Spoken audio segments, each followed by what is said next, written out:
శ్రీమాత్రే నమః. మహాస్వామి వారు భిక్ష ముగించి విశ్రాంతికి వెళ్లిన సమయంలో స్వామివారి దగ్గర పరిచారకుడుగా ఉంటున్నటువంటి చంద్రమౌళి అతని దగ్గరికి అతని మేనమామ కూతురు వచ్చింది. ఆయన ఆశ్చర్యపోయాడు. అదేంటి ఈమె వచ్చింది అని. సాధారణంగా ఆమె ఇంట్లో ఎవరికి స్వామివారి దగ్గరికి వచ్చే అలవాటు ఉన్న వాళ్ళు కాదట.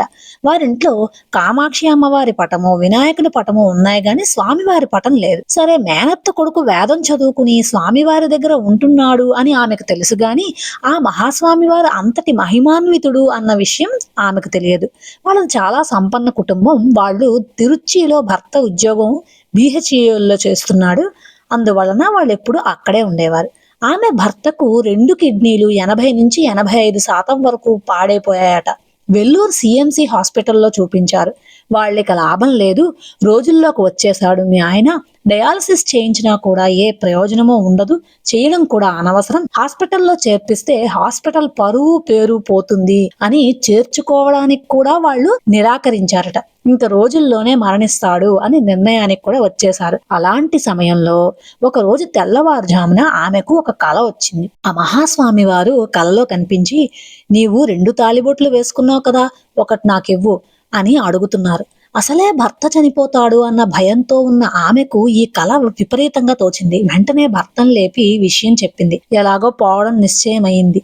తీసివేయాల్సిన మంగళసూత్రంలో ఒకటి ముందు తీస్తే ఏంటి, వెనక తీస్తే ఏంటి, నీ కల్లో కనిపించిన సన్యాసి అడిగారు కదా, వెంటనే తీసి పక్కన పెట్టు, తర్వాత వెళ్ళి ఇవ్వచ్చు అని అన్నాడు ఆయన.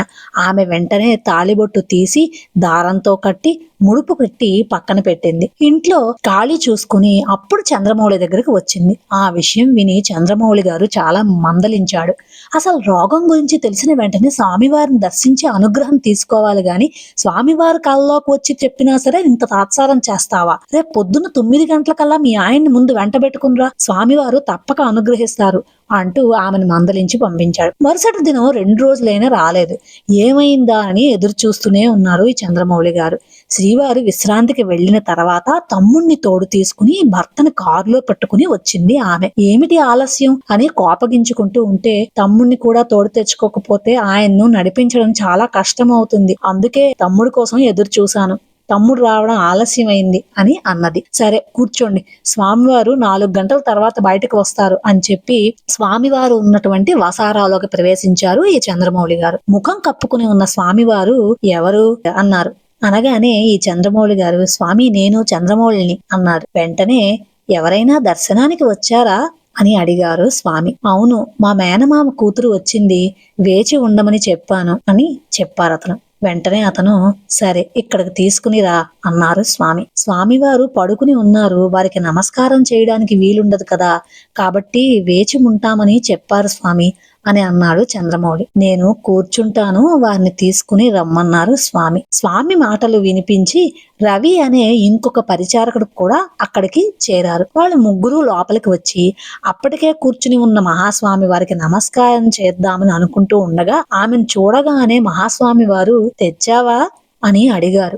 ఆమె బిత్తరపోయి చూస్తూ ఉంది. ఇదేంటి, మహాస్వామి వారిని అంతకు ముందు ఎప్పుడు ఆమె కలలో చూడడం తప్ప ఇంకెప్పుడు ఆమె చూడనైనా చూడలేదు. వెంటనే మహాస్వామి వారు ఇలా అంటున్నారు, అదే కలలో అడిగిన తాళిబొట్టు తెచ్చావా అని అన్నారు మహాస్వామి వారు. వెంటనే ఆమె బోరున ఏడుస్తూ తాళిబొట్టు చంద్రమౌళి ద్వారా మహాస్వామి వారికి అందజేసింది. స్వామివారి తాళిబొట్టు గుండెలను పెట్టుకుని చేతిలో అదిమి గట్టిగా ఉంచుకున్నారు. ఈమె భర్తకు అంటూ ఏదో చెప్పబోయారు చంద్రమౌళి. వెంటనే మహాస్వామి వారు, తెలుసు అన్నారు. రవి అని ఇంకొక పరిచారకుడు కూడా పక్కన వచ్చాడని చెప్పాను కదా, ఆ రవి అన్నతన్ని చూసి ఒక పండు పట్టుకునిరా అన్నారు. ఆ రవి వెళ్లి ఒక బత్తాయి పండు తీసుకొచ్చాడు. పుల్లటి పండు తెచ్చావేమిటి, ఎర్రగా ఉండే పండు తీసుకురా అన్నారు మహాస్వామి. వెంటనే ఆ రవి వెళ్లి ఒక ఆపిల్ పండును తీసుకొచ్చాడు. చేతిలో ఉంచుకుని బొటన వేలుతో గోటిపై 2 గీతలు గీశారు మహాస్వామి వారు ఆ ఆపిల్ పండు మీద. ఇంకా ఏడుస్తూనే ఉన్న ఆమెతో, భయపడకు, మహాస్వామి వారు ఆపరేషన్ చేస్తున్నారు, ఇక నువ్వు వారి దర్శనం చేసుకున్నావు కదా, ఏం జరగదులే అన్నాడు చంద్రమౌళి. కొంతసేపు అయిన తర్వాత ఆపిల్ పండు ఆ అమ్మాయి భర్త చేతికిచ్చి, భయపడకు, ఆ వ్యాధి నెమ్మదించింది అన్నారు. వ్యాధి నెమ్మదించింది. రిటైర్ అయిన తర్వాత కూడా స్వయంగా కారు నడుపుకుంటూ కాంచీపురం మహాస్వామి వారి అధిష్టానానికి వచ్చేంతగా అతడు బాగైపోయాడట. ఆమె పట్టుబట్టలు, వజ్రాలు, దుద్దులు, ముక్కు పుడకలు అన్ని వదిలేసింది. స్త్రీలకు ఒంటి మీద బంగారం ఉండకూడదు అనేది సనాతన ధర్మ స్త్రీలకు ఒక నియమం. ఆ నియమం చేత నూలుతో కట్టబడిన ఒక తాళిబొట్టు, సాదా దుద్దులు, ముక్కు పుడక అలాంటివి ధరించి గాజుల్లాంటివి వేసుకుని మహావిరాగినిలా ఆమె కాలం గడుపుతోంది. నూలు చీలలు మాత్రమే ధరిస్తోంది. తనకు ఈ జీవితాన్ని ప్రసాదించింది మహాస్వామి వారే అన్న విషయాన్ని ఆమె ఒక్క క్షణం కూడా మర్చిపోదు. ఇది జరిగిన తర్వాత ఒక రోజు మహాస్వామి వారు శివరాత్రి పూజ చేస్తున్నారు. అక్కడ శివలింగం ఉండదు, ఒక విస్తరి మాత్రమే పరిచి ఉంటుంది. అక్కడ శివలింగం ఉన్నట్లుగా నిజమైన ద్రవ్యాలతో అభిషేకం జరుగుతూ ఉంటుంది.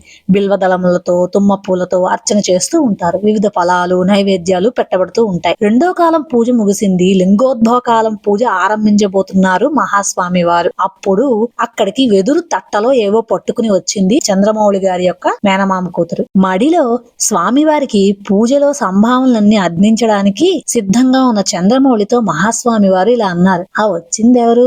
మీ మేనమామ కూతురేనా అన్నారు మహాస్వామి. దానికి అతడు, అవును స్వామి, ఏదో తెచ్చిందే, ఏమిటో కొనుక్కో అన్నారు స్వామివారు. మడితో ఉండడం చేత వేరొకరిని ఆ తట్ట అందుకోమన్నట్టుగా పురమాయించాడు చంద్రమౌళి. అందులో ఒక విభూది ఉండల మాల ఉంది, ఇంకొకటి చందనం మాల ఉంది. వెంటనే మహాస్వామి వారు ఆమెని ఇలా అడుగుతున్నారు, ఈ విభూది ఎక్కడ సంపాదించావు అన్నారు. అది పశుమఠంలో కొన్నాను అంది ఆమె. పశుమఠంలో ఆవు పేడతో చేసిన పిడకలు పెద్ద గుట్టగా పేర్చి దాన్ని ఊకతో, మనకి ధాన్యం ఊక ఉంటుంది కదా, ఆ ఊకతో కప్పి మాస శివరాత్రి నాడు గాని మహాశివరాత్రి నాడు గాని విరాజహోమం చేసి అగ్నితో ముట్టిస్తారు. అది పూర్తిగా హుతమయ్యి చల్లారడానికి వారం రోజులు పడుతుంది. ఆ పిడకలను జాగ్రత్తగా తీసి పొడి చేసి వస్త్రకాళితం అంటే గుడ్డతో ఫిల్టర్ చేస్తారనమాట. ఆ వస్త్రకాళితం చేయడం వల్ల అతి మెత్తగా ఉండే పౌడర్ లాంటిది విభూది లభిస్తుంది. ఆ విభూదిని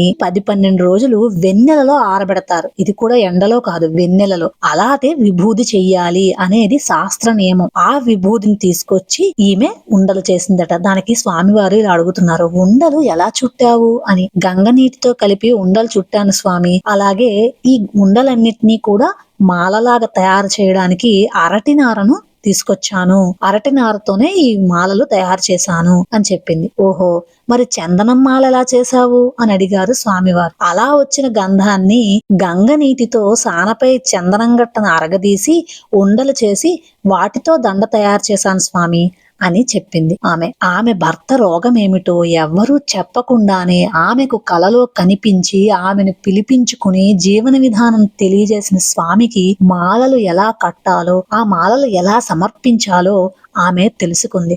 భక్తి శ్రద్ధలంటే ఎలా ఉంటాయో మనకి చూపిస్తున్నారు స్వామివారు. చంద్రమౌళి వంకకి తిరిగి, అవి చాలా మడివే, తీసుకునిరా. అపరిమితమైన భక్తి శ్రద్ధలతో ఆమె తీసుకొచ్చింది కదా, వాటిని మనం చంద్రమౌళీశ్వరుడికి సమర్పిద్దాం అని అంటూ ఆ తెచ్చిన విభూది చందనం మాలను చంద్రమౌళీశ్వరునికి ధరింపచేసి పూజ చేశారు.